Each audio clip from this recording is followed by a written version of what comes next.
Hello students, how are you? I hope you all are fine.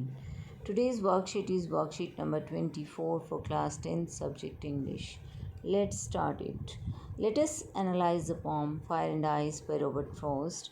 The poem uses symbolism which you learnt in worksheet number 21.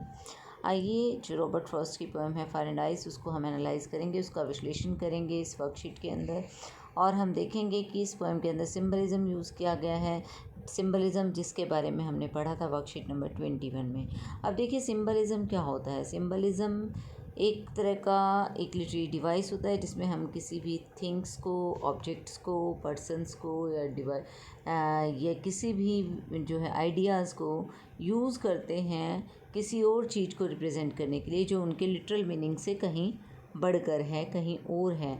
उनका जो literal meaning है वो उसको represent ना करके किसी और चीज़ को जब रिप्रेजेंट करते हैं तो ऐसा यूज़ जो है, चाहे वो वर्ड्स का है, चाहे वो पीपल का है, चाहे पर्सन है, चाहे थिंग्स हैं, तो उसे सिंबलिज्म कहा जाता है।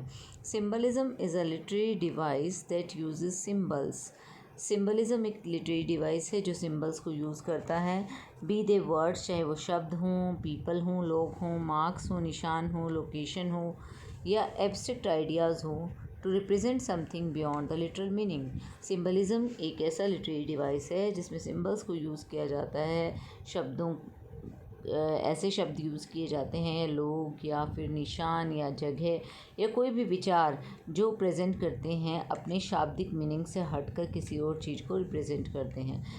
फॉर एग्जाम्पल जैसे कि ये पोएम आपकी फायर एंड आइस दी गई है, इसमें फायर एंड आइस, फायर का जो लिटरल मीनिंग है वो आग है और आइस का बर्फ़ है, लेकिन पोएम के अंदर फायर एंड आइस यूज़ किया गया है सिंबल के तौर पर। Fire of desire and ice of hatred, कि नफ़रत की बर्फ़ कहा गया है, यानी कि ठंडापन जो रिश्तों के अंदर आ गया, कोल्डनेस जो आ गई है रिलेशंस में, उसको रिप्रेजेंट कर रही है आइस। तो आइस को एज अ सिंबल यूज़ किया है। ऐसे ही फायर को सिंबल यूज़ किया है कि जो हमारी डिज़ायर्स हैं, अनलिमिटेड डिज़ायर्स हैं, उनको रिप्रेजेंट कर रही है fire. Fire is a symbol of desires and ice symbolises hatred. देखिए फायर जो है डिज़ायर्स का सिंबल है, इच्छाओं का प्रतीक है यहाँ पर, और आइस प्रतीक है नफ़रत का। Choose words from the box that fire and ice symbolize, note them down with the given pictures. अब देखिए नीचे बॉक्स में हमें कुछ वर्ड्स दिए गए हैं, हमें उन वर्ड्स को चूज़ करना है कि किसको फायर जो है सिंबलाइज़ करिए और किसको आइस सिंबलाइज़ करिए। तो देखिए ग्रीड वर्ड आएगा हमारा फायर के अंदर, ग्रीड आएगा, लालच ये फायर में आएगा। क्रूलिटी जो है निर्दयता, ये जो हमारा कोल्डनेस ऑफ रिलेशंस यानी कि आइस में आएगा क्रूलिटी, कि आप निर्दयी हो गए हैं, ठीक है, दया भावना नहीं बची है। लस्ट अगेन ये हमारा फायर में आएगा, ठीक है, लस्ट हवस किसी चीज़ की, तो वो जो है फायर में आएगा। कॉन्फ्लिक्ट संघर्ष, लड़ाई झगड़ा, ये भी फायर में ही आएगा। नेक्स्ट हमारा इंटॉलरेंस, अधैर्य, अधैर्य किस में आएगा, आइस के अंदर आएगा, कि हम टॉलरेट नहीं करते हैं किसी की भी कोई बात को, इंटॉलरेंस आ चुका है। नेक्स्ट है रिजिडिटी, रिजिडिटी भी हमारा इसी में आएगा, आइस के अंदर ही, कि लोग रिजिड हो गए हैं बहुत ज़्यादा। एवराइस आपका जो है ये होता है लालच, ग्रीड, तो ये फायर में आएगा।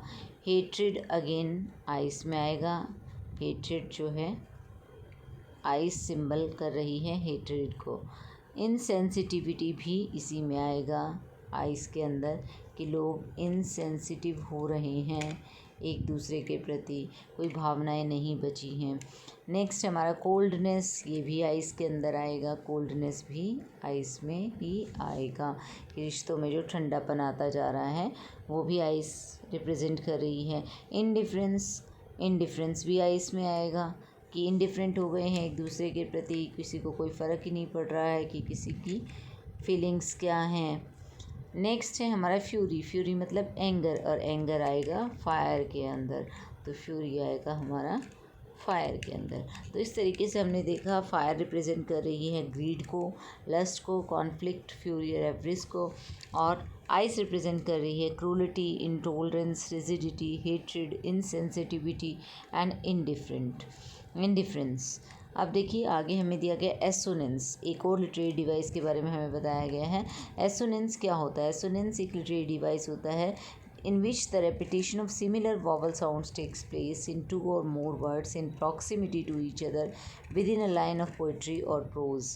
देखिए एसोनेंस एक तरह का लिटरेरी डिवाइस होता है जिसमें रेपिटेशन होता है वॉवल साउंड्स का, जिसे हमने एलिट्रेशन में पढ़ा था कि एलिट्रेशन में रेपिटेशन ऑफ साउंड होता है और एसोनेंस के अंदर रेपिटेशन ऑफ वॉवल साउंड होता है कि वॉवल साउंड जो है हमारी वो जब रिपीट होती हैं एक लाइन के अंदर एक से ज़्यादा शब्दों के अंदर जो एक दूसरे के नज़दीक होते हैं पोट्री या प्रोस में, तो वहाँ पर एसोनेंस होता है.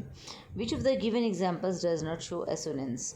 देखिए 4 सेंटेंस दिए गए, हमें बताना है कि कौन सा एसोनेंस को रिप्रेजेंट नहीं कर रहा है.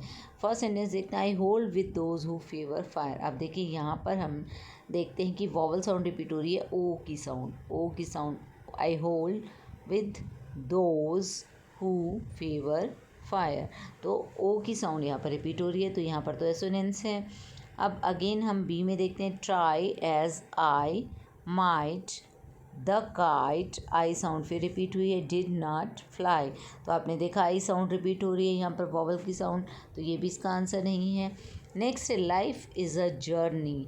अब देखिए लाइफ इज़ अ जर्नी के अंदर जो है हमारा यहाँ पर आई साउंड है लाइफ, लेकिन यहाँ पर रिपीट नहीं हो रहा है एक से ज़्यादा शब्दों में, 2 से ज़्यादा शब्दों में रिपीट नहीं हो रहा है साउंड.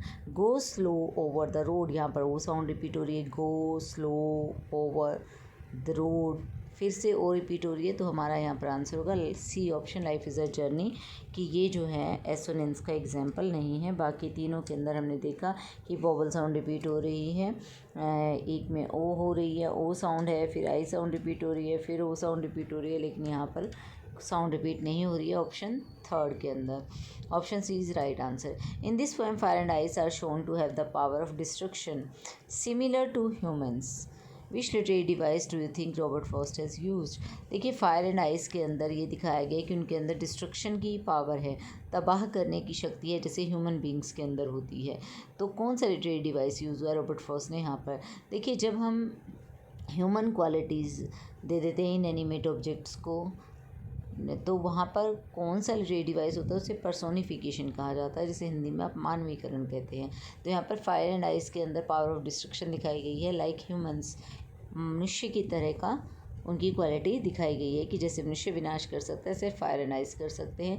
तो यहाँ पर कौन सा लिटरेरी डिवाइस यूज़ होगा. 4 ऑप्शन दिए गए हैं, simile, personification, metaphor and alliteration. मैंने आपको बताया कि ये पर्सोनिफिकेशन होगा क्योंकि मानव की क्वालिटीज़ रेंडर की गई हैं, तो वहाँ पर मानवीकरण होगा, पर्सोनिफिकेशन होगा. Option b is right. I hope you understood the worksheet.